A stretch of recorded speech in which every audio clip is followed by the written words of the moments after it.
Whispering conspiracies, drowning in their lies. Echoes of freedom, lost in cries. Spin the wheel of fate, let's see who'll rise. But this game will bleed you dry. Welcome to the bullpen, where the weak will survive. These broken dreams we defend, trying to keep alive.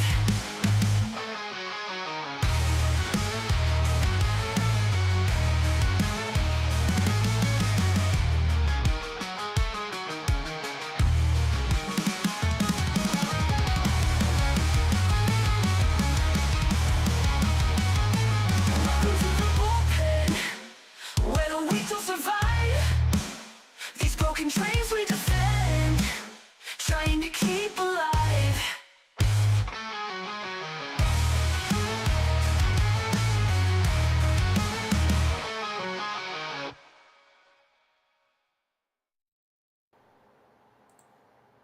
Welcome to the bullpen. It's another Sunday morning.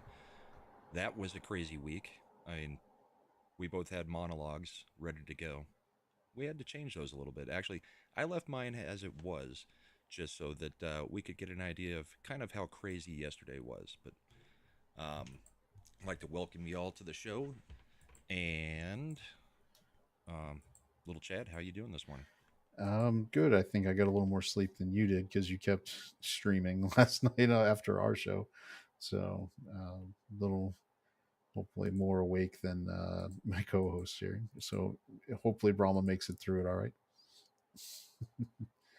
um, are we going? Am I going to go ahead, I guess, with my monologue here first?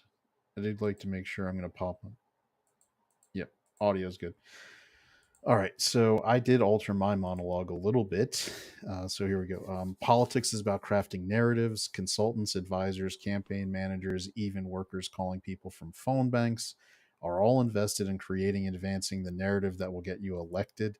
This last week was the story of a narrative the Biden campaign wanted to stop, which was that he was a dementia ridden and not capable candidate. And their attempt to do that was their quote unquote big boy press conference, which unfortunately, thanks to Biden, was over before it even started when he called President Zelensky President Putin.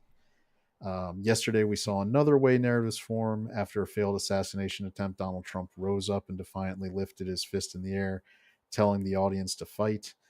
Images speak louder than words, and the image of Trump bloodied, lifting a defiant fist in the air with the American flag in the background will live forever. And so that's kind of where I adjusted my monologue to go into the idea of political narratives. Yeah. Well, and mine kind of would have been a lot of the same stuff. I mean, because what happened this week up until yesterday was a lot of the same.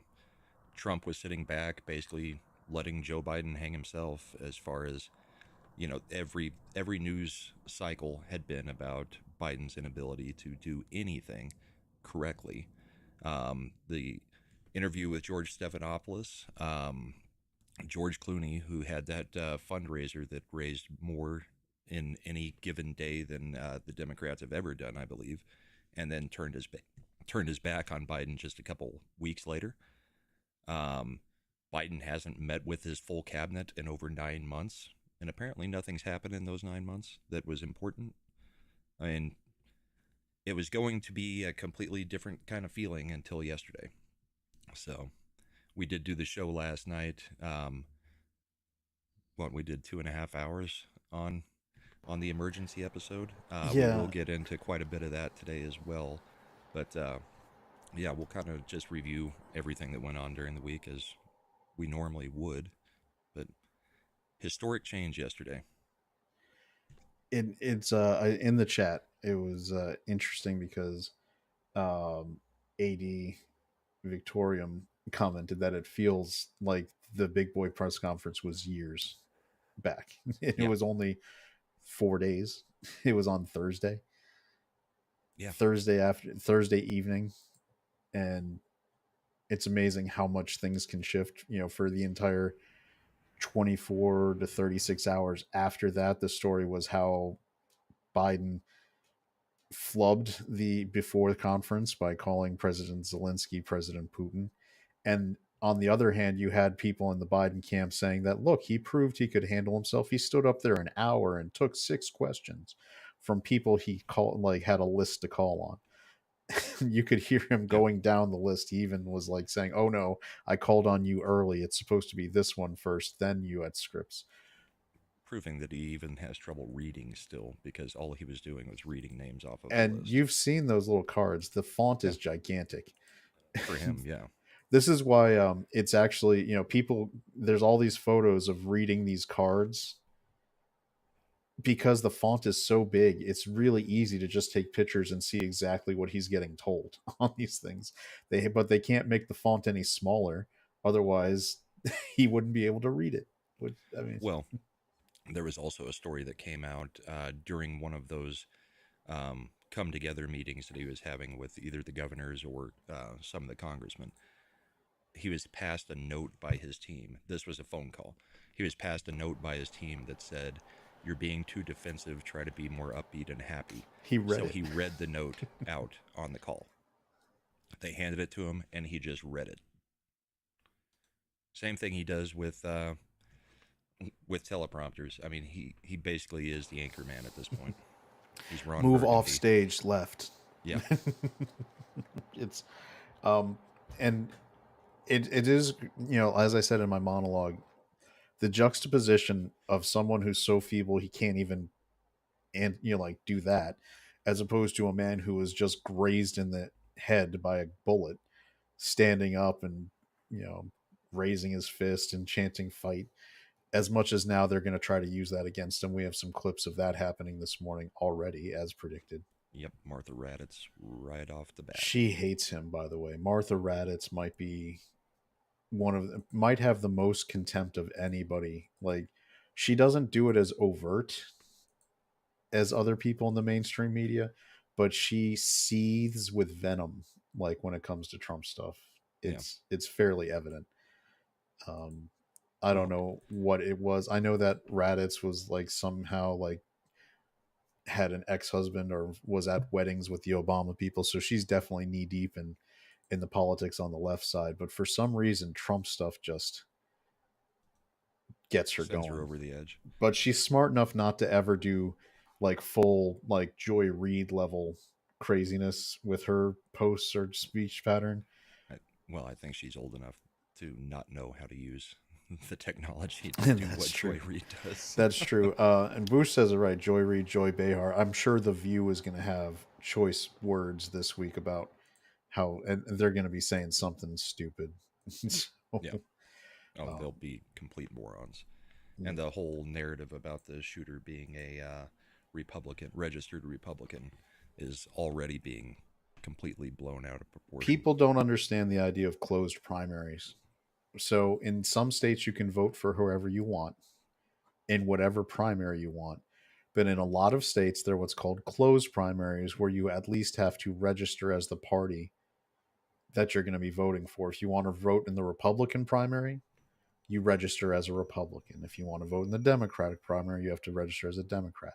And this past election, more than most, when Nikki Haley was running and there was Operation Chaos, there's all sorts of clips, and I know Brahma's seen them from when the primary was going on, where they would talk to quote unquote Nikki Haley voters, and they were Biden people just going in trying to vote against Trump already.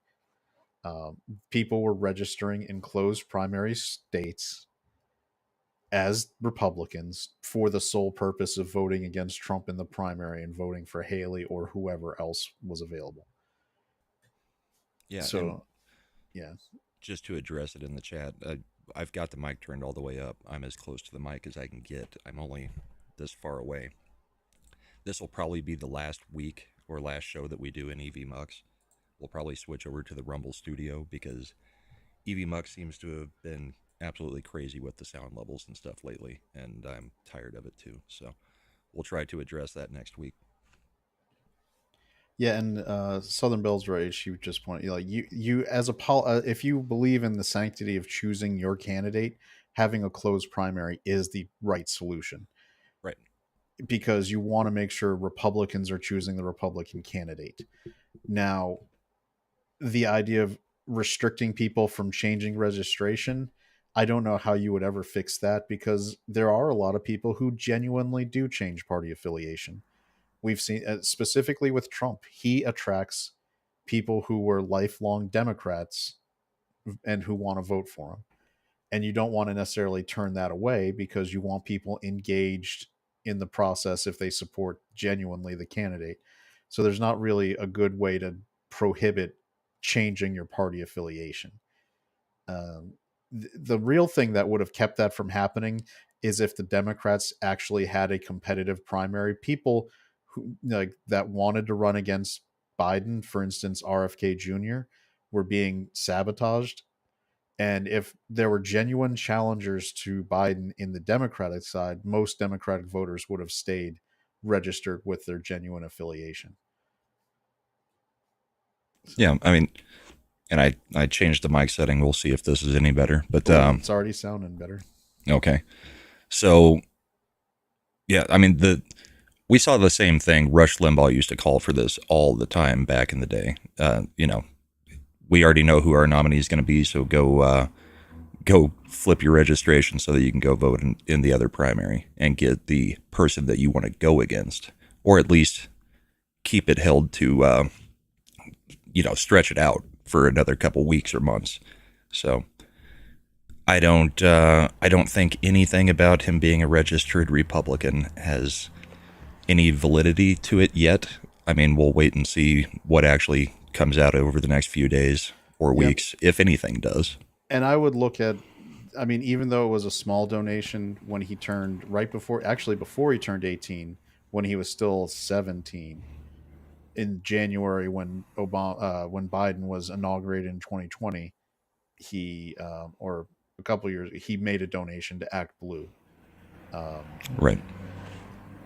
So a very if small donation, but a donation. And that the act of making a political donation, it takes time. Even if it's $15, you have to sign up, do your stuff. Especially Act Blue, they want all your information to get, so they can keep spamming you for more donations. I think the fact that he actually put money towards, and this was when Biden wasn't necessarily running for president again, he donated to it. That's more, that would mean midterms. People who donate for midterm elections are even more activated, politically Typically, yeah. than presidential. Especially ones who weren't old enough to vote in a presidential election last go around. Yeah, so it's there's I mean, I don't know. I mean, I'd like to think that we'd have the information, and I'm going to turn my mic a little up so that I Catch can back up. compete. So that I can compete. Um, Yeah. my problem is I have concerns that this is going to get buried, because they're not going to want. I mean, it's just like the shooter in the. We talked last night a little bit about the Republican shooting, the shooting of Republican politicians like Scalise a couple years ago. Anybody who um, really paid attention knows it was a Bernie bro, hardcore, leftist who did that.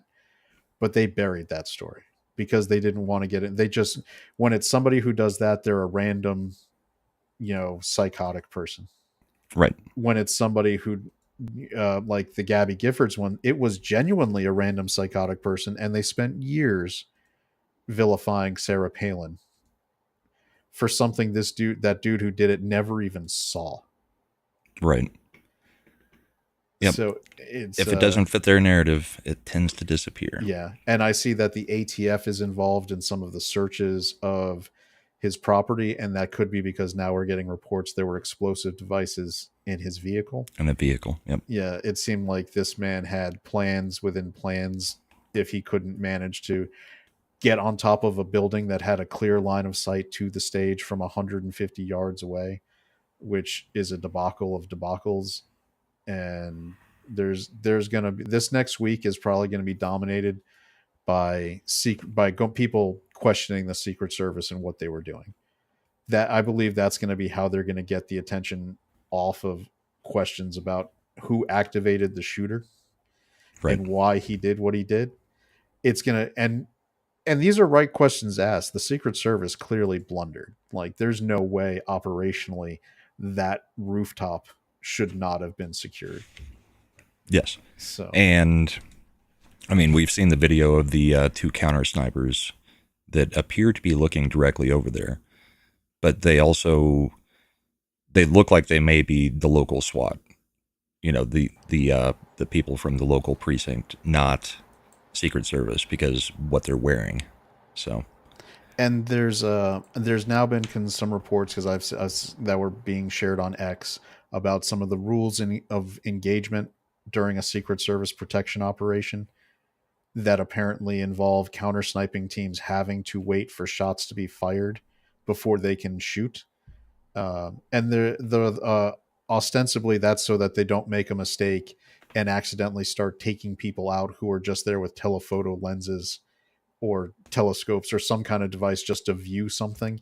Because I mean, it could be just, I mean, if you're the Secret Service, you don't want to start getting a reputation of just taking people out as soon as they, take out a pair of binoculars. But at the same time, the man, we've seen photos now. yeah, The man was dressed for tactical operations. He had a rifle. I mean, it was clearly a rifle. He was taking position on a rooftop. We know the crowd was yelling, "He's got a gun! He's got a gun!" yeah. Do you want to At the grab time. that video real quick? Yeah, I'll get that one while you got the other one. Which is disturbing, because it now basically confirms there was a BBC interview with a person in the crowd who was saying that they saw him going up to the roof and were telling and notifying police and Secret Service, and kind of, jumping up and down and waving their arms. Hey, this guy's going up there and he's got a gun, because he had a rifle slung. What Yeah, what are you like? What is going on? Like, there were multiple failures, it, and I would expect that Cheadle should be stepping down almost immediately. Haven't heard anything from her yet that I know of, but yeah, Miss Pepsi. All right, so yes. all right, I've All got, right. you can go ahead with Raditz. Yeah. Yeah.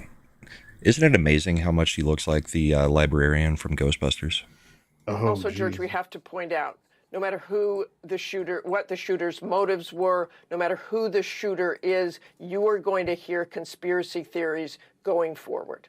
No question about that. But as you point out, those statements from J.D. Vance and Vivek Ramaswamy, of course, President Trump and his supporters have contributed to this violent rhetoric as well. Well, absolutely, George. We were just looking back this morning at some of the things that former President Trump has said. He warned last March of potential death and destruction if he were charged by the Manhattan District Attorney. Our country is being destroyed as they tell us to be peaceful.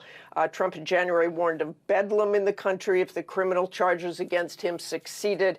And of course, in March, he said, now, if I don't get elected, it's going to be a bloodbath for the whole. That's going to be the least of it. It's going to be a bloodbath for the country. That will be the least of it. He said he was partly joking and that was taken out of context.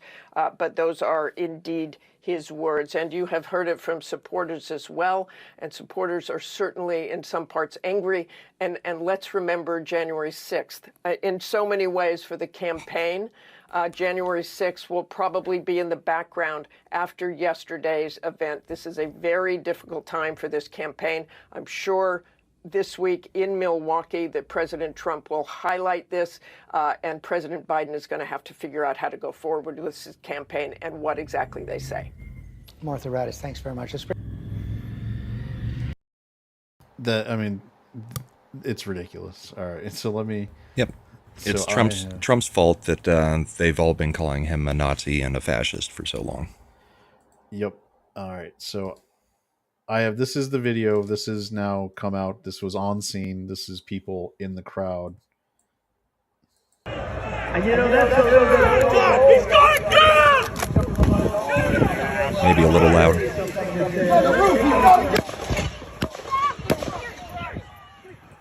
So, yeah, for 10 seconds prior to the shots being fired, you've got people in the crowd screaming, "He's got a gun! He's got a gun! He's on the roof!"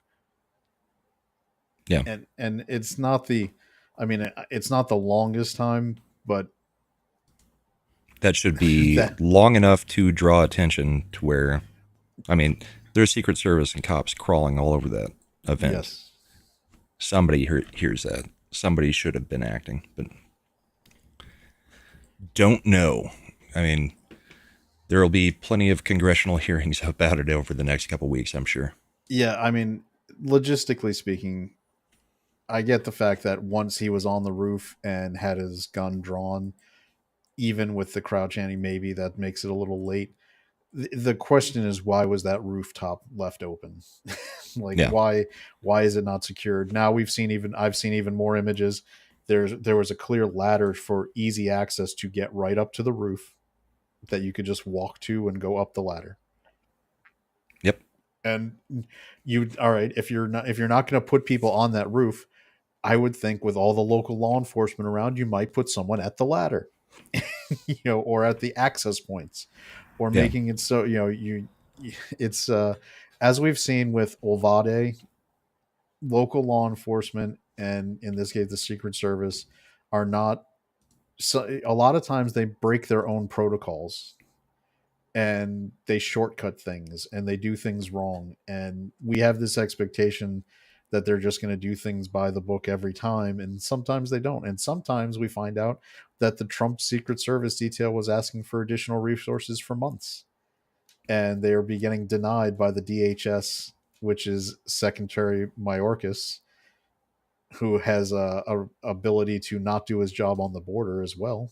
So it, and then we've got the Secret Service director who was formerly of Pepsi, whose number one priority is increasing the number of female agents and diversity of the Secret Service. Yeah. DEI Yeah. hiring DEI. If there's a job where you purely want someone who can meet qualification, it might be for the Secret Service. Here's what you got to check off. If you can't check these boxes for skills, if you are not able to do like X, Y, and Z, you don't get to be on the Secret Service. Yeah. As Tom posted earlier today, Trump's provided Secret Service agents. I'm not going to lie and say that Melissa McCarthy doesn't bear a striking resemblance to that one girl in the main image of the car being loaded. Yeah. Who was the one having trying to figure out what the hell she's firearm. supposed to do and put her gun back in the holster. Yeah. Yeah. I mean, it's a joke. Like, how are you can't hire that. You can't make that your priority. You need people who are capable. Like, what is going on?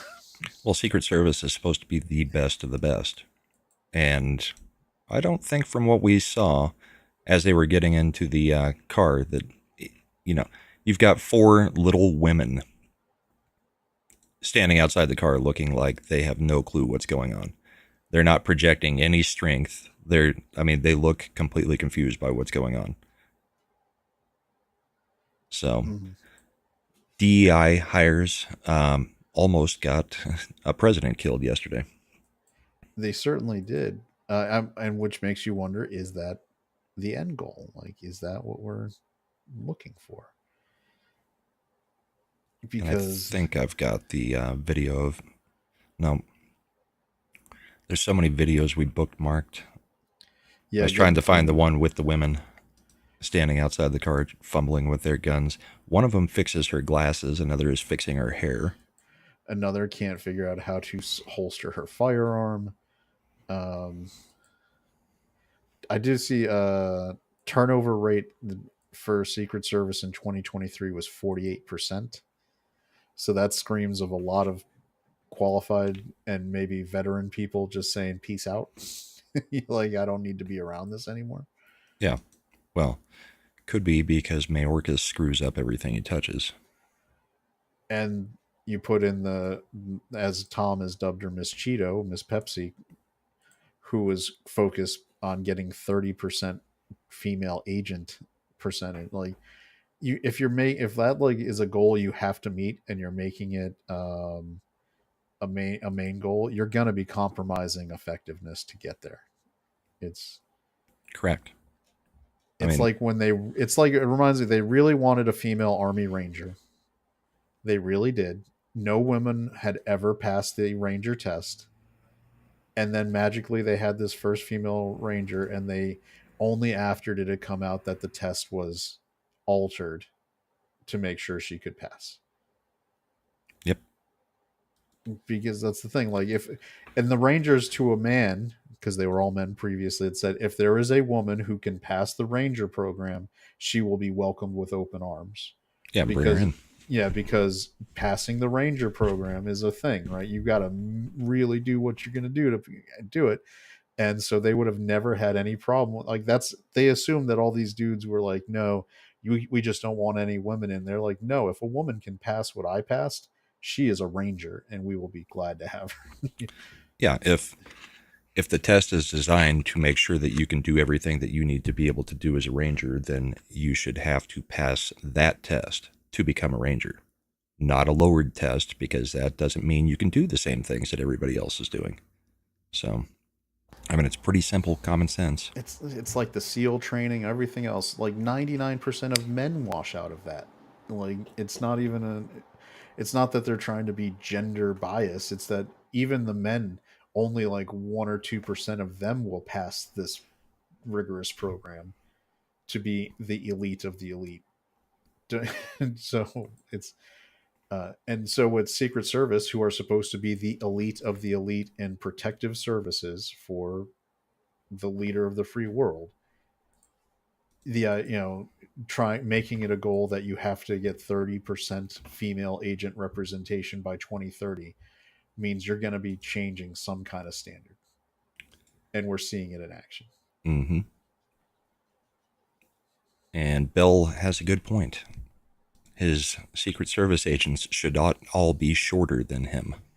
That was, yeah, like, there was, like, in the shot where he's holding his fist up defiantly again, one of the female agents is bending down, exposing Trump's core, like his center mass. Yeah, I mean, she's basically hugging him. Like, what is she doing? You don't, like, you're supposed to, at that point, your Operation Human Shield, you're supposed to be standing up, creating a barrier for what, like, by leaning down like she was doing, she's opened up a window again. Like, it there, if she doesn't, I mean, I get it, adrenaline's rushing, you might train, but you never know what's going to happen. If you're already like half a foot shorter than your protectee, you sure as heck better not be leaning down after something happens. Yeah. Not useful. Yeah. Stuttering Guitarist said, wasn't there an FBI competition where a DEI squad couldn't even use a zip line? I believe that was an international competition amongst operators. And yes, there was a team of all women that couldn't get past the first obstacle. In fact, they had so many errors made. Half of them had their guns fall in the water while trying to go across the zip line. They couldn't get the whole team across the zip line and basically failed out. But I think was that team from Colombia, or it wasn't American. It wasn't an American team, but I remember, yeah, I remember the story. I also, it's right up there with the like boys JV soccer team beating the women's national team. Yeah, like the under 13 or under 15 like team. No, it was like a JV high school team, like a traveling team of men, whooped the U.S. women's national team like 4-1. Here we go. Here's the agent you were talking about. Melissa McCarthy agent. Yeah. Yep. I mean, she does have that resemblance. Yeah. And Jason Whitlock put 340 million Americans. This is one of our best candidates to protect a leading candidate to be president. Make it make sense. Exactly. It doesn't, it doesn't make sense. I mean, if you're wanting to be conspiratorial, yeah, I'm fine with that. You're putting these people on his detail on purpose. You're choosing, what is it Trump said about the border? They're not sending their best and brightest. They're sending the people who will make bad choices and expose the president. There's there's an old saying that never attribute to malice what can be explained by incompetence. and And that's Cheadle. yeah, and that's the thing though. It's getting really hard to really decide whether it is conspiracy or it's just genuine incompetence. Because I can see really good scenarios for both, or a combination of conspiracy taking advantage of incompetence.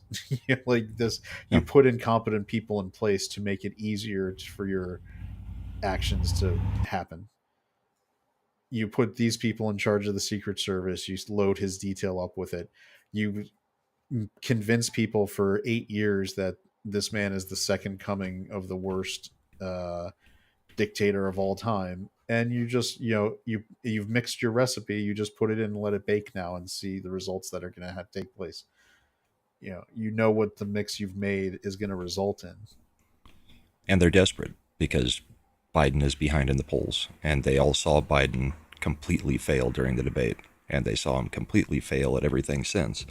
I mean, the narrative we were going to go into this show until yesterday was basically that Biden did just good enough at the press conference to not get pulled. Yeah. So, and we've got I just shared we've got new polls that have dropped. These are all polls that finished prior to the events of yesterday. Now, there's only one poll that even included Biden's big boy press conference, and that's the Trump +6 poll. Everything else you'll see finished by the 10th, the 9th, the 10th. That was Wednesday of last week. His press conference was Thursday the 11th. So Rasmussen here had their poll going through the 11th, and that's the one where Trump is up 6. You'll see that Rasmussen out of this group of polls is also the only likely voter poll. So that means actually screening for people who are going to vote in the election, whereas the other polls are registered voters. So that's just groups of people they call on the phone who are actually registered to vote, but no screening for who's actually consistently voted or going to vote in this election. The outlier poll, and this was getting promoted a lot by the Biden camp on Thursday, because it did drop, I believe, that Thursday, was that this poll from NPR, PBS, Marist. So Marist is the polling company. NPR and PBS are who's sponsoring and paying for it to be done. And that has Biden +2. According to this registered voter poll with a 3.3 margin of error, they had Biden at 50 and Trump at 48. I pulled up the actual crosstabs to look at it because it was such an outlier, and they oversampled a ridiculous amount. As an example, they had the sample as 38 Democrat, 36% Republican, 26% independent, and that is not. I've not seen any group that thinks the electorate is going to be made up of a D+2 right electorate, and all. I mean, so they're clearly oversampling of the wrong area. If anything, this is going to be an apathy election on the Dem side. As another example within the crosstabs of that NPR, PBS, Marist, the outlier poll, they had Biden's job approval rating at 47%, which it hasn't touched in over a year and a half, 2 years. I don't even remember the last time it was in the upper 40s. We're talking mid-low 30s is where he's at everywhere else, every other poll. Yeah, worst in modern history by a long shot. Yeah, so this is an indicator that this is an outlier poll. Now, I haven't gone into the Rasmussen one to see if that one has oversampling issues or stuff. I suspect that it may have a little bit, but at the same time, it's a likely voter poll, and all these other ones that we've been seeing are registered voters.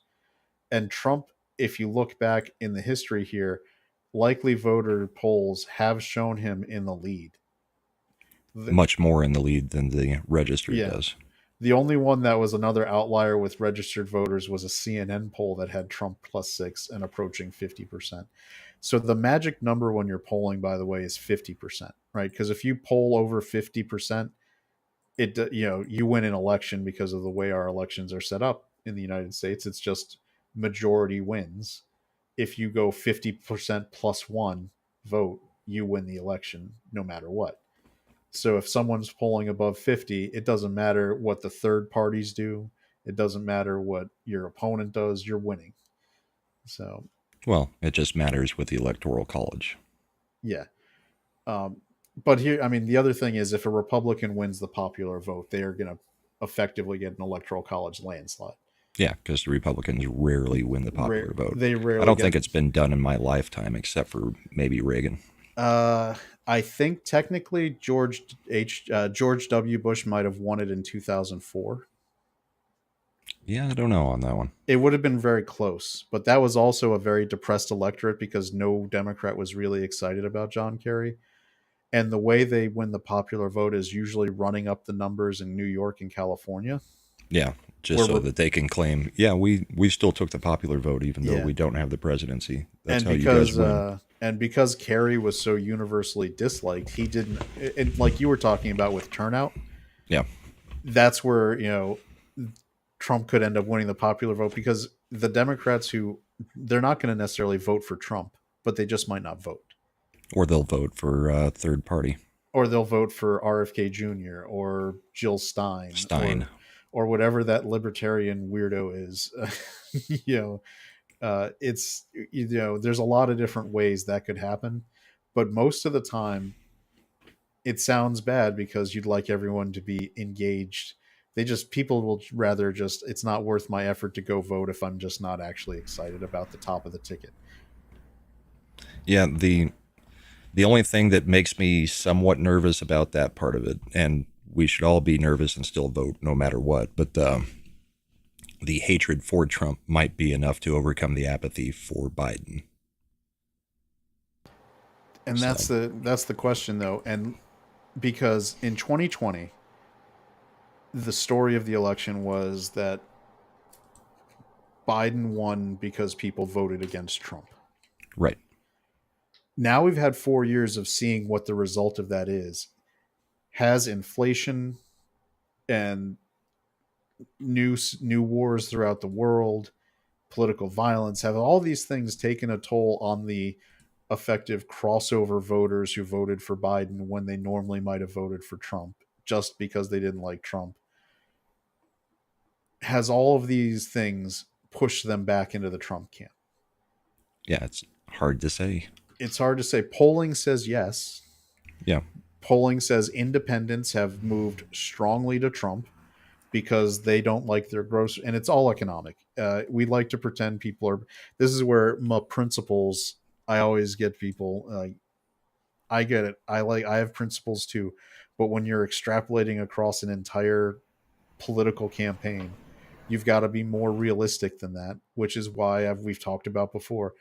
If you're pro-life, you need to start being incrementalist and not go all or nothing because you're going to end up losing worse than you were before. Right. Take what start taking the W's you can get and move slowly and incrementally, because as technology gets better and we can keep babies alive born earlier and earlier, right? I think when my one of my younger brothers was born very early in the 1980s, and we were luckily near a specialized medical facility that had the capability of helping him. He was about 27 weeks at the time, and that was crazy that a baby at 27 weeks could survive. Yep. Now they've made the advances that I think I've seen stories where babies as young as like the early 20s, like 21, 22 weeks sometimes, if they've got the right facility to take care of that in like a NICU neonatal unit. 3D sonograms, one of the most life-changing things to give a mom who's questioning is a 3D sonogram to see at 12 weeks the baby has a face, developed hands, face, they have hands, toes. and when technology is our friend in the long run, showing that life is at conception effectively. Well, that's the That's the actual science. Yeah. So that's why you take the page out of the Democratic book and realize that incrementalism can work. You move the Overton window and you start shifting it the other direction. And that's like with politics here. Like we need to, be real. Like we can't.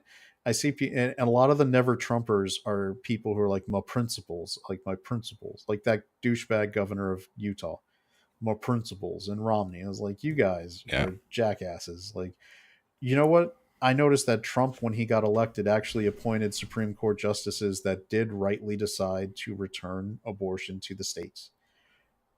We had Republican presidents through the entire 80s into the beginning of the 90s.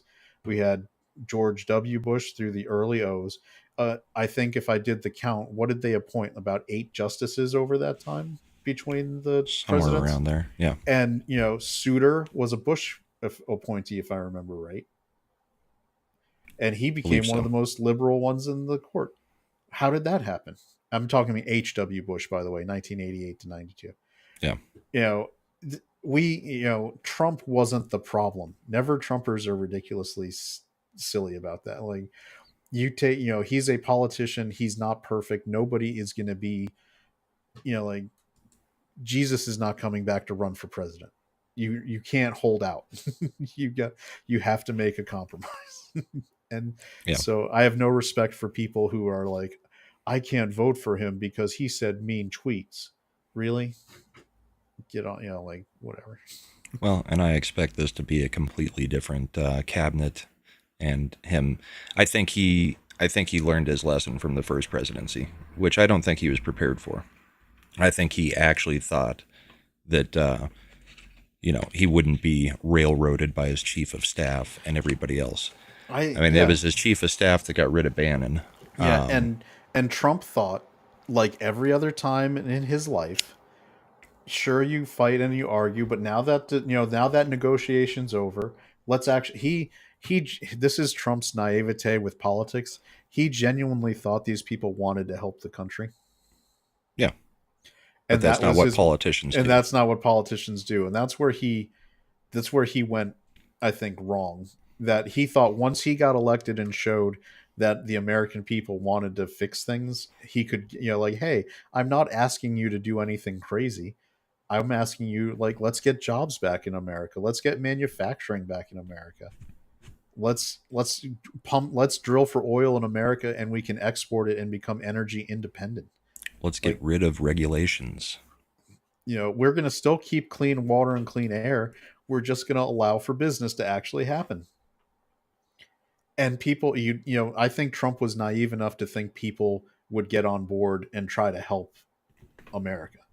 And he didn't realize that a lot of them were like Eric Swalwell, were already owned by other interests that weren't Well, going to be changing. I think he knew it. I mean, he was calling out the swamp. I just don't think he thought that the people that he was being told to bring into his cabinet or vetted to be in his cabinet were going to be the ones backstabbing him along with the swamp because they were part of the swamp. I mean, Mad Dog Mattis, he turned out to be a complete piece of crap. I mean, almost everybody that got put into the cabinet or around him. I mean, yes, he's the one that hired him, and most of them did leave, but it was a crap show all the way around. I But knew I Mattis don't was expect gonna, that to be this go around. I think he's learned his lesson. I think Yeah. he'll have people like Gorka around him. I knew Mattis was going to be a problem because if you've ever heard of Elizabeth Holmes and Theranos, Hmm. you know, Mattis was on their board of directors.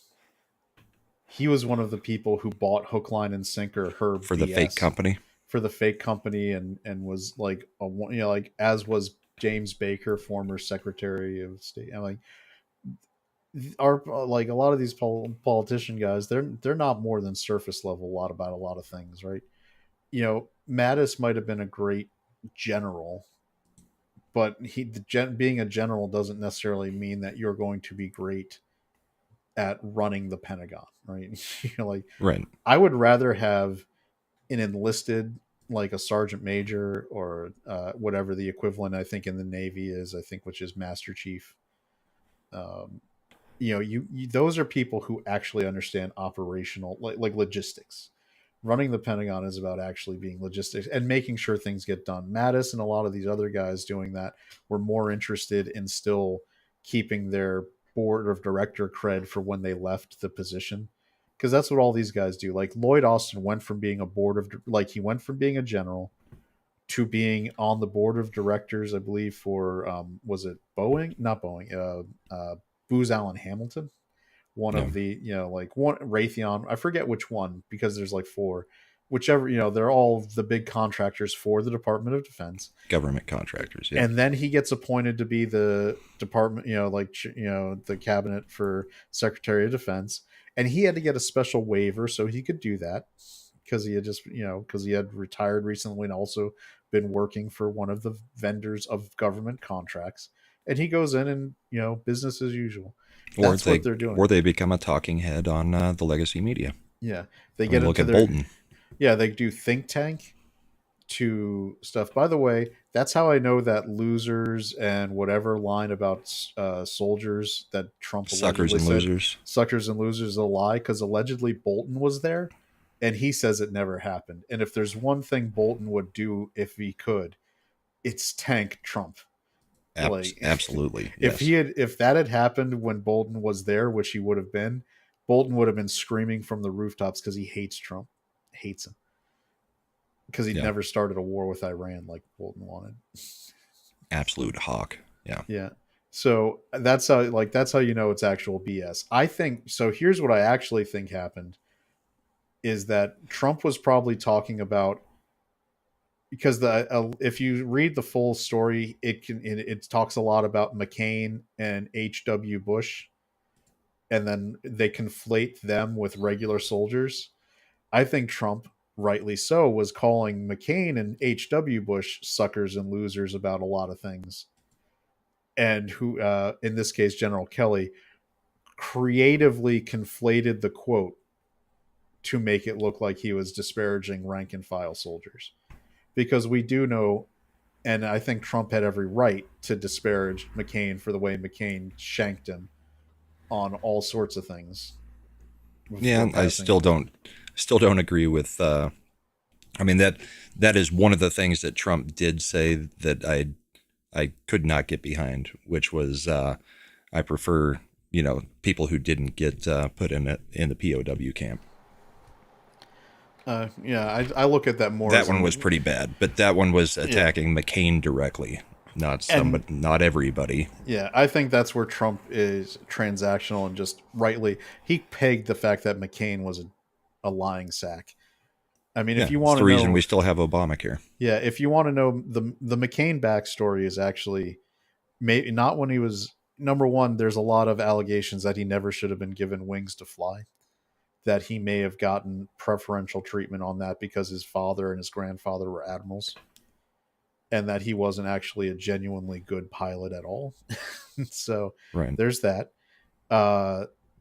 Then there's the fact that, so after he gets rescued from being a POW, he comes back into the United States and he becomes a congressional attaché, right? That means he's a member of the military who's working with congressmen. And they are planning his political career at this point. They tell him to move to Arizona because there's going to be an open congressional seat coming up in the early 80s. And you move there and we'll make sure you get it. And from there, he was on every Sunday morning talk show his whole career. So he was an institutional creation from day one. Like, the congressional institutions picked where he was going to run, where he could win. He wasn't from Arizona. So he moved out there to do that. And then he ran, and then he became a political institutional creature for the rest of his life. And his daughter's just as batshit crazy as he is. And his wife is worse. Yeah. Because by the way, people, he turned in his first wife. For everyone who wants to be more principles about Trump, McCain specifically turned in his first wife because Cindy McCain had money to help finance his elections. So he got rid of the first wife and married her so he could went and got a new model. Yep. So he could get the more attractive, richer political trophy wife. And both of them made that deal knowing, like, John McCain is almost a living version of what we had in House of Cards, except he never managed to get to be president. So He's I not don't much like. different. Romney, same kind of crap. Yeah, Romney also gave us Obamacare. He was the architect of the original plan. yep. And if you want to get an idea for how you shouldn't believe stuff they say about Trump, Romney, who was their poster child for how they were doing things, in 2012 they said he was the next coming of Hitler and that he was terrible and that he would, yeah, I believe that was the one, was that one when Biden said he was going to put y'all back in chains and said all that kind of stuff, and that was about Yep, Romney, I think. about He, Romney. yeah, and that was about Romney. And now that now Romney says bad things about Trump, so he's hunky dory with the press. But that also just goes to show how badly the Republicans have handled the last 10 to 20 years with our nominees every single time. Trump is the only outlier that we've had. I mean, because McCain and Romney were never going to be conservative in any way. It's not in them. They would do anything for power. So, I mean, voted for him because that was the options we had, but they were never going to do anything for us. Nope. The last the last guy. All right, so I voted for W, and he disappointed the hell out of me. Obviously, I think as most people. Yeah.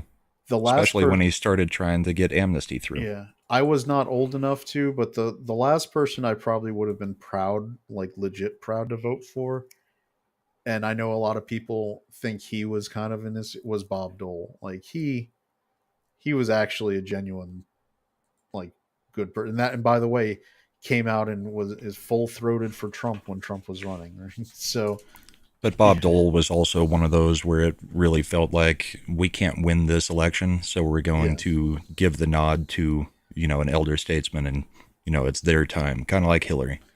yeah, It was the Republican version of it's their time. Yeah, I know, but I actually I genuinely respected him as a, like he was a, actual vet, lost the use of his arm in Italy in World War II by jumping on a grenade, kind of thing, Yeah. and put himself through. I mean, it's a crazy thing. Used the GI Bill to go to school, including law school, and because he couldn't take notes in time in class, he would get you know he'd get a tape recorder, record the class, and then in the evenings would learn, because he was learning to write with his left hand, would transcribe them for hours and put himself through law school that way, and still got top. I mean, he was a legit good guy. Writing with your left hand's not that hard. I do it all the time. Well, you're wrong-handed, so it's fine. So he was, I mean, outside of Dole, like 90, I've really soured on the Bushes. They are terrible people. I don't like them.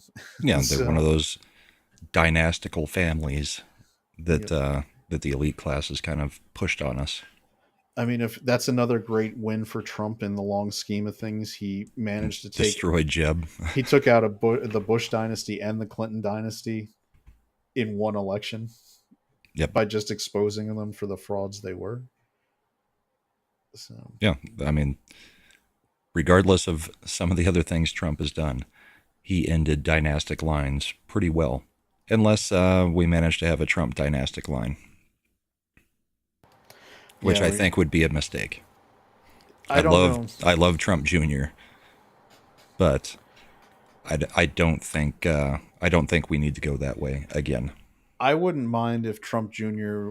ran for like Senate in one of those Western states where we somehow managed to get wishy-washy Republicans and or Democrats, like Tester from Nebraska. Like, how is Tester in the Senate? Like, I think he's going down this election, but it makes no sense that we have solidly like ruby red states managed to send politicians like that.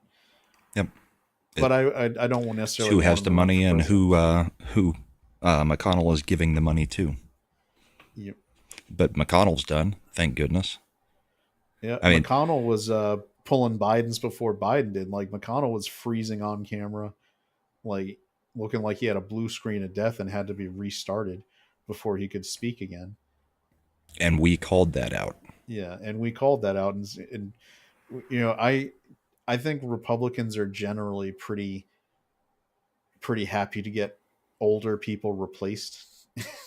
And part of that is because Republicans in Congress, whether it's Congress or the Senate, the House of Representatives of the Senate, tend to disappoint us so much over their time in office that when they get to their, you know, third, fourth, fifth, sixth term, it's like, please leave.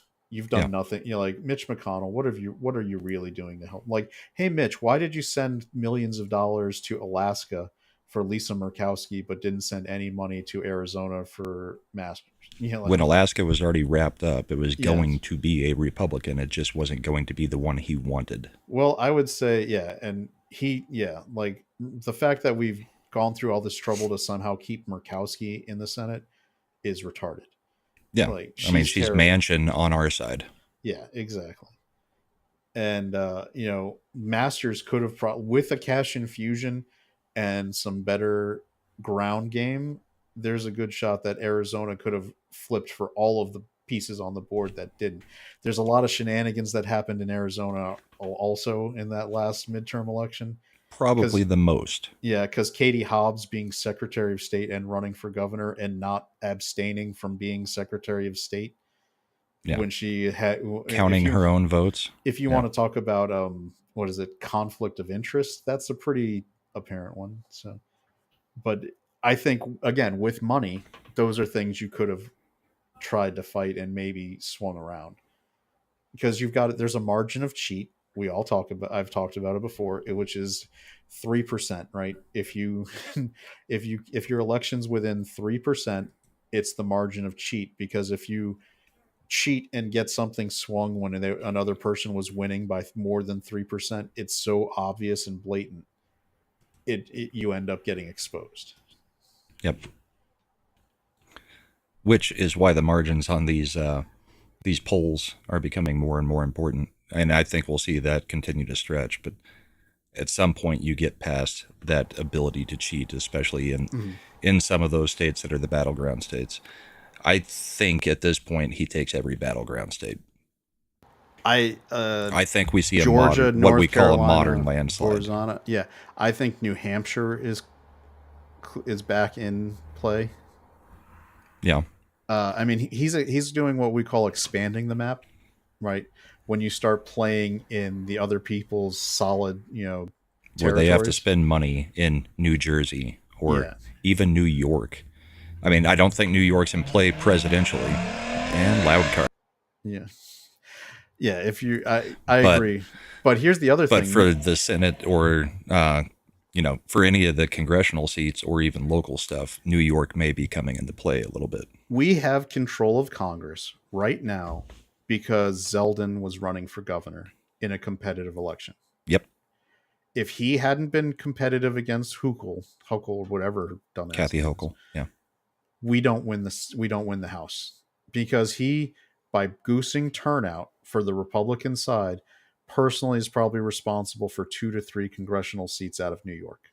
Yep. And our current majority is how many? 1. Now. With the idiots stepping down. Yeah. So without Zeldin, but it's the same thing. Trump being competitive this way and Democrats being depressed could mean the difference in not just in New York, but now also California. California has, as blue as California is in the cities, it's competitive like in Orange County and a lot of the other zones. And Trump could possibly result in 3 to 4 congressional seats being picked up in California because he's competitive. You could talk, I mean, New Jersey has some zones where Trump could swing seats. Pennsylvania, 1 or 2 seats could swing based on turnout because of him. So you're talking like, as a result of Trump running and probably running ahead, the congressional elections could end up swinging +10 to the House for the Republicans. As bad as Trump has done in the midterms traditionally, I think he will have coattails in this. And that's because he's not on the coattails. ticket. Yeah, he's not on the ticket, but the people that he's backing have not done well in the midterms. And there's also, each time Trump did a midterm, you had a depressed Republican electorate because the people in Congress fucked over their voters.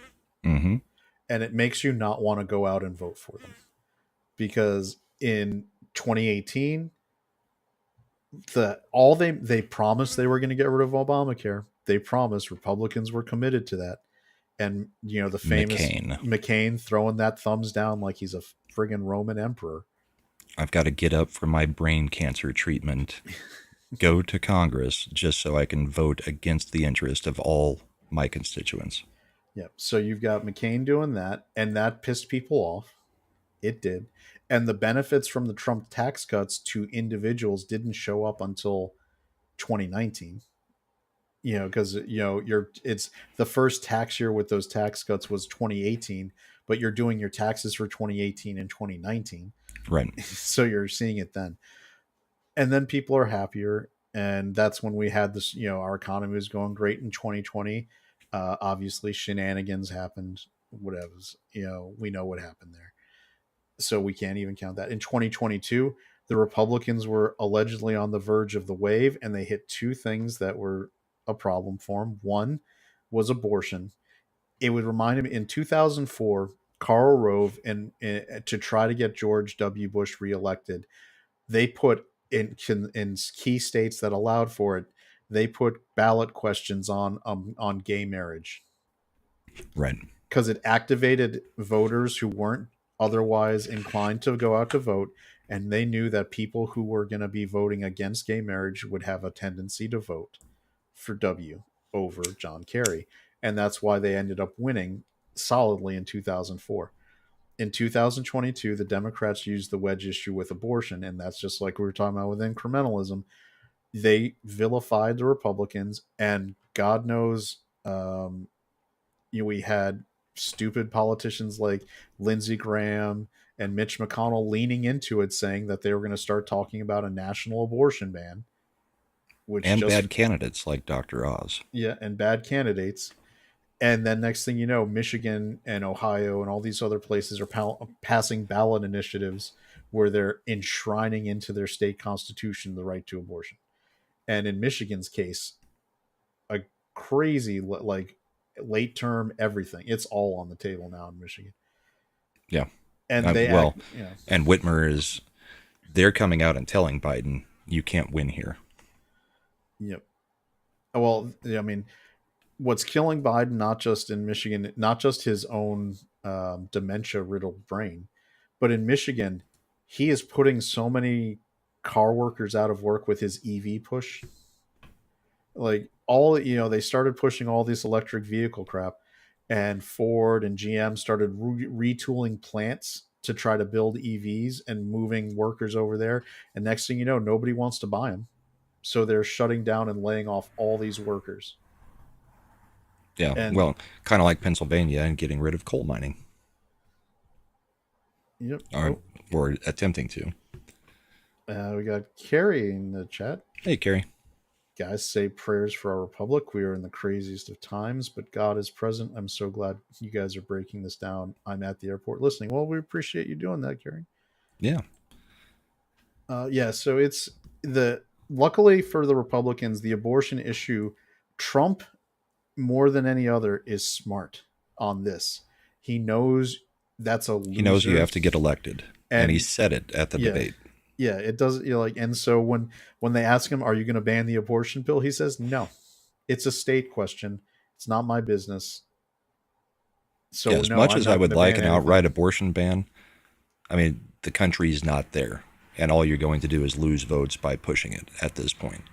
So take the wins we can get, like we were saying, and things will change over time. And that's why I loved his answer at the debate, where he immediately shifted it. Hey, Joe, like, are you going to ask Joe, like, why do they want to just kill kids, like, right when they're being born? Like, he brought up until the moment of birth. He brought up Governor Northam, former governor of Virginia, where I live, where Northam was doing an interview. I remember hearing it like live because I was commuting a lot back then. It was on WTOP, which is one of the news stations here, and Northam, and they were asking about abortion and what if a baby was born alive? Well, then we have to have, we put the baby aside and we have a conversation about what we're going to do. I'm Right. like, holy shit. Yeah. He just said that we're going to straight up murder this baby that was born alive. What are we doing? And all the leftists on Twitter would have you believe that nothing like that has ever been said by a Democrat politician. But we've got the video of it. Yeah. Sure. I mean, it's not a belief of a ton of the left, but I think the hardcore left, sure. I imagine they're all for it all day long. Yeah. And The hardcore of both parties is somewhat an issue.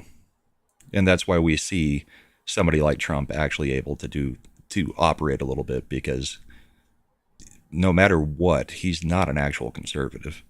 I mean, he's a New York Democrat that became a Republican.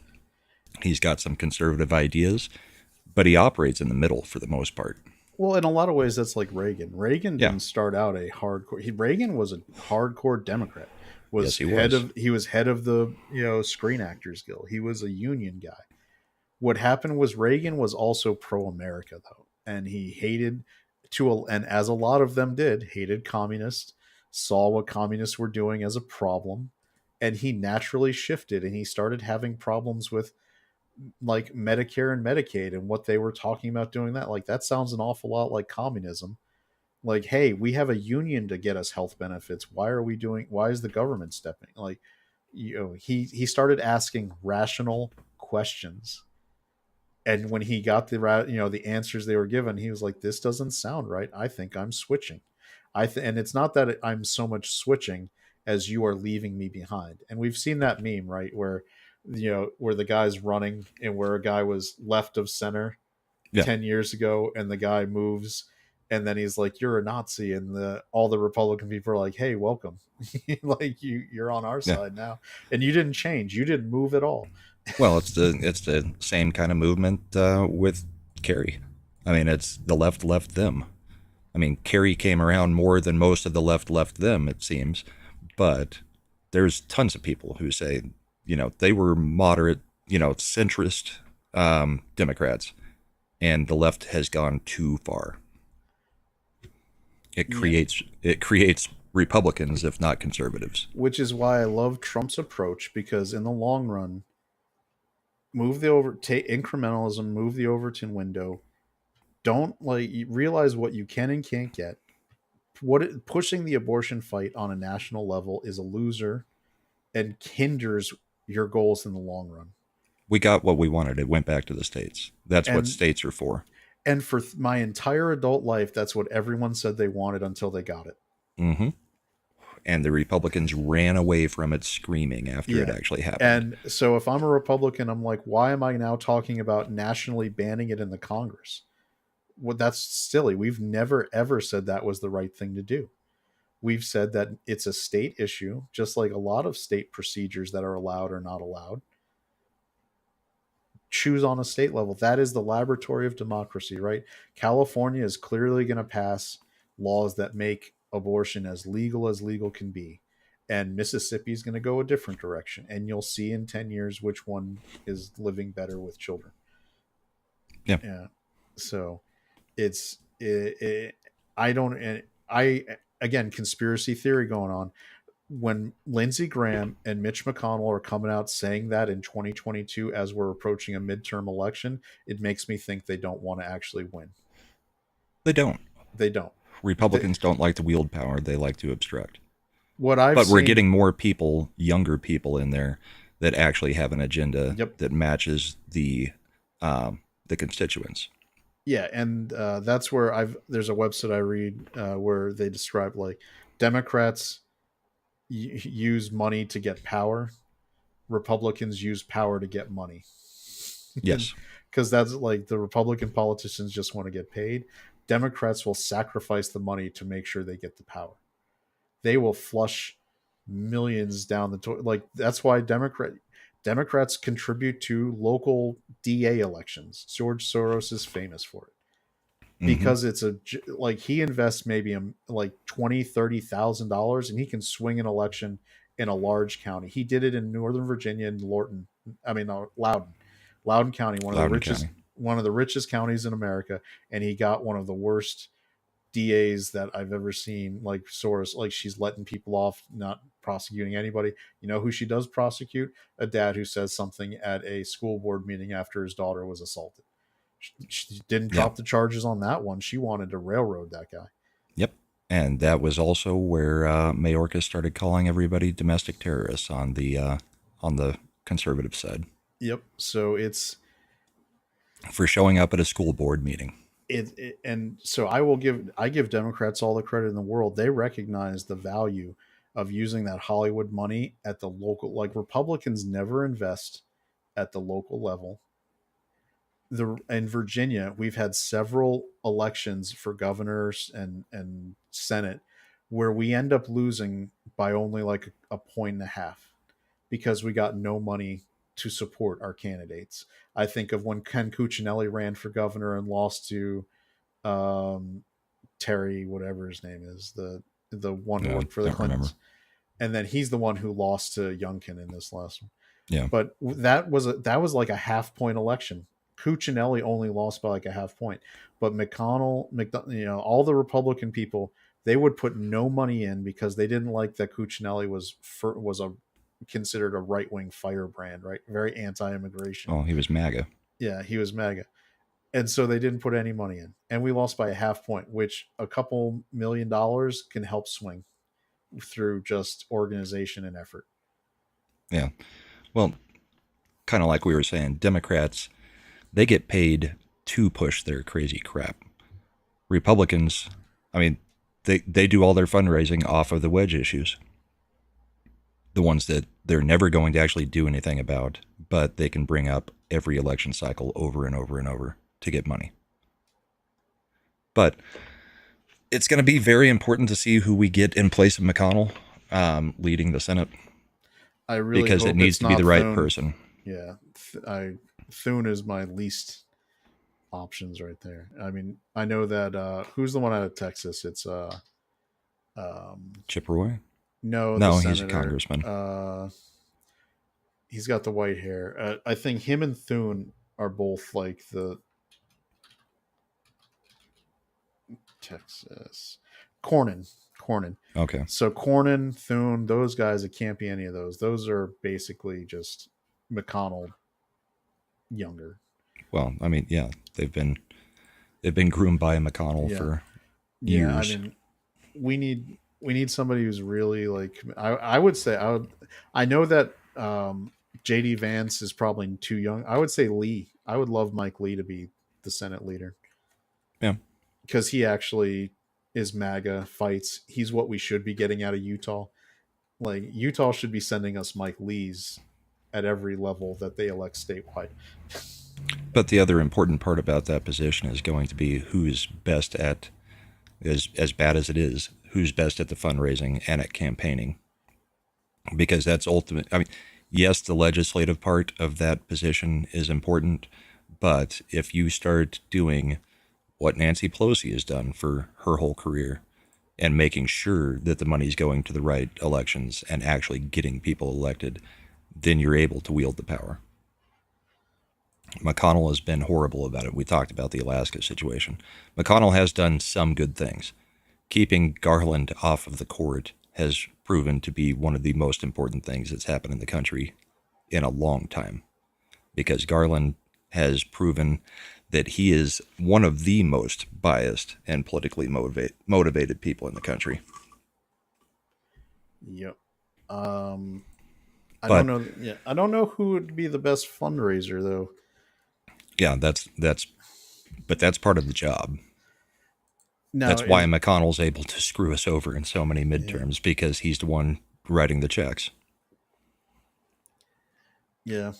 But this Senate map, I mean, it's almost automatically reverting to the Republicans at this point. Well, they're definitely picking up West Virginia. That's a given. West Virginia's done.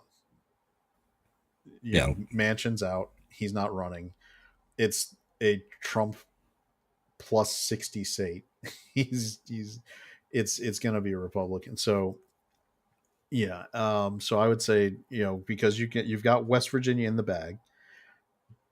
I don't know that Sherrod Brown over in in Ohio has to be like shitting bricks, because if Biden depresses turnout in Ohio, you know that Trump's people come out in Ohio.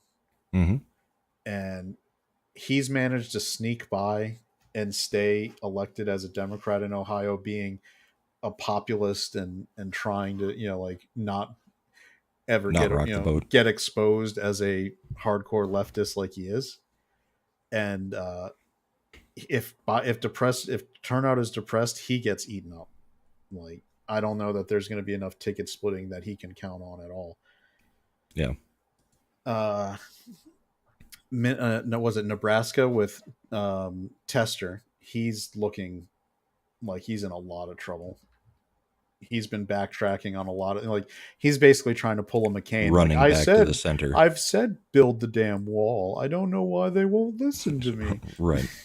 Like, yeah, we're seeing a lot of them run back to the center, and they're already screwed because, as we said, the apathy is not going to help the down ticket. yeah, I don't think we've got a shot in Wisconsin, even with Trump winning. Tammy Baldwin's an incumbent and somehow seems to be fairly well liked. I don't understand it. She's not a good one. Now, Pennsylvania becomes interesting in that if Trump swings Pennsylvania by 3-4 points, McCormick probably beats Casey. Mm-hmm. I mean, Nevada is an interesting one because Nevada's heavily in play right now. Because Trump is making Nevada a swing state, so money's going to pour in, and I don't know that exposure helps Rosen, because that's another one where it's the kind of state where you don't want to get exposed for voting the way you did and supporting the stuff you did. So, and Michigan is weird because I think, have they done their, is Rogers the official candidate now? I don't know. I haven't looked at Michigan other than the news coming out, as Whitmer tries to position herself for possible VP or president. Basically on the governor's call, she said, "You've lost this state if you stay in." So I've only paid attention to that portion of it. I haven't looked at the Senate map on them. I mean, Cruz looks like he's fine in Texas. I think that's fine. Yeah. So I feel like you only need 2. So you've got West Virginia in the bag. It looks like Montana is finally going to shift. And then it's just a matter of, can the Democrats play defense on every other state they have to defend? Yeah, this map is not good for them. And if Trump swings those swing states, he's going to pick up 1 or 2 of them. He's going to have coattails. Like, it's almost impossible not to, even though we've seen a yeah. whole bunch of impossible in elections lately. Yeah, like if Trump swings Arizona, like the polling is indicating where he's polling +6 or 7, Kerry Lake probably pulls the Senate. Yeah. If he swings Pennsylvania, he probably pulls, he'll pull McCormick over the line over Casey. I mean, then you're starting to talk about, okay, are we going to get like 54, 55 votes? Because that's where it's important, because you don't have to wheel and deal as much. You don't have to try to placate the Thunes and the Cornyn's of the world. You can actually tell, like, hey, Mike Lee and Rand Paul and JD Vance and everybody else, go, let's push that America First agenda, and we're going to do it through budget reconciliation where we only need the simple majority. And, if Cornyn and those guys want to fight, we can afford to have 2 or 3 drop off. Yeah. Well, there's a very good chance that Trump goes in, with all levers of power available. Not a what would be called not a 2/3, like when Obama came in not 2008, a supermajority or anything. He had the 60 vote filibuster proof majority in the Senate, and in the House you just need 1. As long as you've got 1, like the House is just majority. You can pass everything in the House with a majority. In the Senate, the magic number was 60, so you couldn't have a filibuster that you had to break. Right. Or if the Republicans constantly get filibustered for this type of thing, it might be finally time to end it. Like the Democrats seem to do that anytime they wanted to get something they needed. The supposed nuclear option. The nuclear option to end the filibuster. The filibuster is not in the Constitution. It is a Senate rule. It is a rule the Senate adopted. And it's already, I mean, they've already eliminated it for some of the most important stuff. The judge nominations. Confirmations, yeah. Confirmations, so yeah. It's not just judges now. It's all confirmations. Yeah. Like because when Trump was in office the first time, they were trying to keep him from confirming anybody, which is his right as the executive to support. And as long as there's not anything drastic, they should just be confirming it, which is what Republicans always do for Democrats. And then magically, when a Republican comes into office, they suddenly say, no, we can't confirm any of these secretaries. Yep. So, yeah, so all appointed positions are simple majority. And if you have 50 votes in the Senate and it's 50-50, the vice president's tiebreaker. And so you effectively still have majority. Which is what we've seen Kamala doing. Yeah. The tiebreaker votes. Don't be burdened by what has been. I know that's making a comeback too. You've seen that. She's bringing that back out. It's every time she speaks. It's so stupid. Nobody even knows what she means. It's a real life Veep, and like she is Veep in the real world. So I mean, honestly, if Trump pulls off, if Biden stays the candidate, my guess is that Trump would end up with probably 53 in the Senate. Yeah, he'd 53 probably, to 56. I would. He'd probably pick up at least 4 or 5, which would get him to around 52, 53. Yeah, and I think if he's pulling the swing states, then you're probably going to get the majority in the House. I mean, but we've already seen just from yesterday. Who knows? Like, if something happened to Biden and they had to replace him because of these kinds of things, that could end up pushing a reverse galvanization. I mean, there's all. Yeah. It's yesterday kind of shows you how like 1-2 minute span could completely upend everything we're expecting. Well, and it changed the whole landscape. I mean, immediately you've got people endorsing like Elon Musk. People who would not have been endorsing anybody are going out and saying it. So, I mean, they're announcing it proudly at this point. Yep, it wasn't just Elon Musk. It was Backman. And he, I mean, that's a lot of money. He runs one of the biggest investment groups in the world. Ackman is like, I know that Elon's worth hundreds of billions. Ackman is no slouch. He might also be worth in the 50 to 100 billion range personally. Yeah. And I know Peter Thiel is coming off the sideline again. He's investing. If Trump picks JD Vance or Vivek as his vice president, you're going to unlock the Thiel treasure chest also.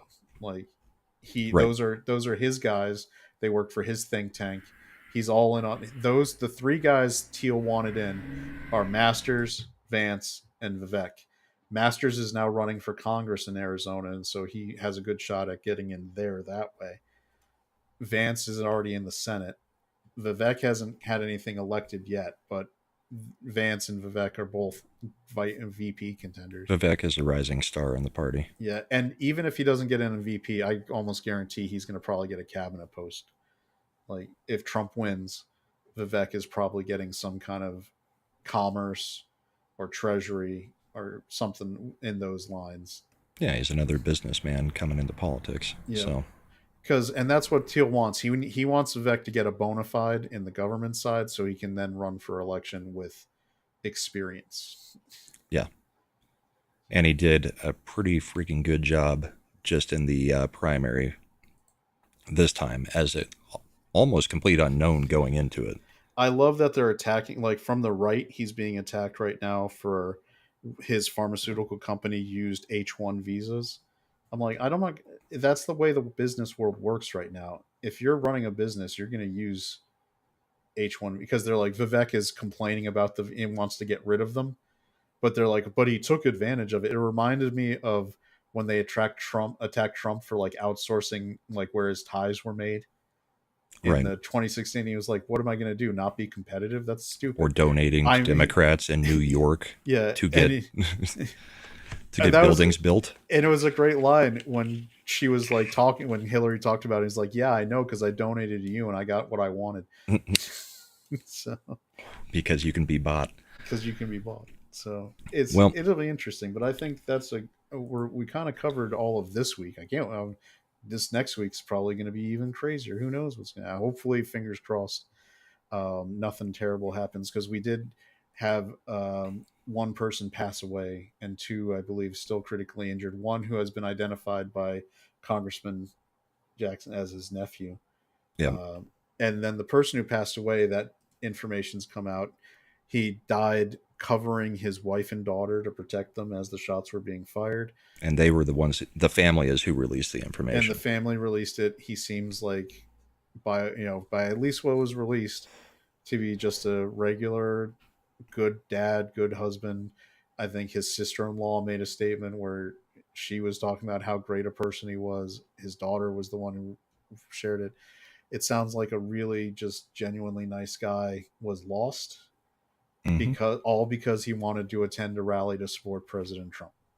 And that's a terrible, I mean, shooting, Trump surviving is wonderful. I'm happy for that. But the idea that in the United States, someone just attending a rally becomes fodder, and I've seen some terrible, as Destiny and some other very bad people have been posting comments basically Yes. trivializing this man dying. And I've participated in the jokes with Trump, to like about the meme about Legend and Teflon Don. I've seen those. I've laughed at them, but I think it's important to remember that someone did die, and And two ju- more are and still still on the fighting, verge, maybe. still fighting to try to come out of it. And I know that Trump's, given his history, I'm sure he'll behind the scenes or try to do something probably for that family. He's the kind of guy who does that stuff. He doesn't always publicize it. They'll So likely be at a State of the Union.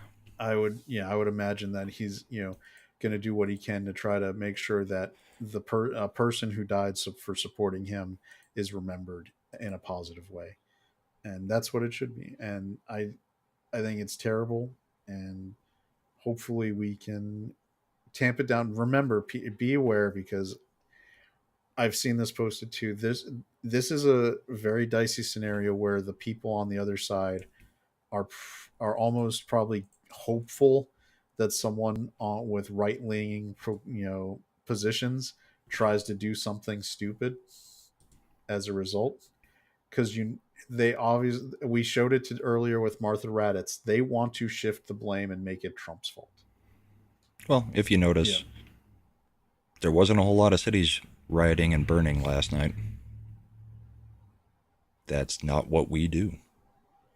I mean, if this had happened the other way around, you can guarantee that half of the country would be on fire right now. So I think that is our hour and a half for this week. I know everybody was probably wanting a little bit more on what happened yesterday, but we did do 2.5 hours on it last night. It's basically the same information that we had last night. So if you want to see a little bit more of our thoughts on that, you can go to last night's stream. I think I got the first 12 minutes cut out where we were having the audio issues. So it should be a version of the video that, or a version of the live stream that doesn't have those issues at the beginning. But if it does, just skip to about 12 minutes. And this is a new show. We're just in our first few episodes. If you are enjoying it, please hit the like button. Subscribe if you're not already. I know most of you already are, but share it. Let people know that we're doing this, and spread it around. We like to hopefully think that we're providing some good insight and conversation about these topics. I think we're going to have some more guests lined up in the upcoming weeks to add different perspectives beyond just me and Brahma. And we really just appreciate the support we've already gotten, but would love if you guys want to share it out there so we can keep growing. And we would love comments. Tell us what you want more of, what you want less of. We all want less of the audio issues. I know that part.